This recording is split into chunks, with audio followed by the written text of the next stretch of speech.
उधर पेशावर में कारखाने में लगी आग पर रेस्क्यू एहलकार 10 घंटे बाद भी काबू नहीं पा सके हैं। जानते हैं, वहां पर मौजूद हैं डॉन न्यूज के नुमाइंदे आरिफ हयात।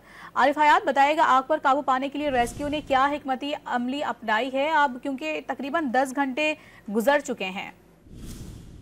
बिल्कुल आग पर काबू पाने की कोशिश तो की जा रही है, लेकिन अब रेस्क्यू की जानिब से हिकमत अमली ये अपनाई गई है कि जिस जगह में इस कारखाने में जिस जगह पर ये आग लगी हुई है तो आग को सिर्फ इधर ही रखा जाए, क्योंकि ये इसमें जितना सारा सामान था, रहा मटेरियल, वो सब कुछ तो जल गया है। अब इसके अतराफ़ में, इसके दाएं तरफ, इसके बाएं तरफ में गोदाम है, दाएं तरफ किसी एक और चीज़ का कारखाना है और उसके अकब में भी गोदाम है। तब उसको महफूज बनाने के लिए उस पर जो है तो वो उन्होंने कार्रवाइयाँ शुरू की हुई हैं इमदादी कि उन जगहों को महफूज बनाएं, क्योंकि अभी इस पर काफ़ी ज़्यादा पानी भी बहाया गया, लेकिन केमिकल की वजह से और दीगर जो रॉ मटेरियल पड़ा हुआ है तो उसकी वजह से इस पर इस वक्त में काबू पाना मुश्किल है। मुख्तलिफ अजला से फायर ब्रिगेड और जो फायर फाइटर्स हैं उनको भी तलब किया हुआ है।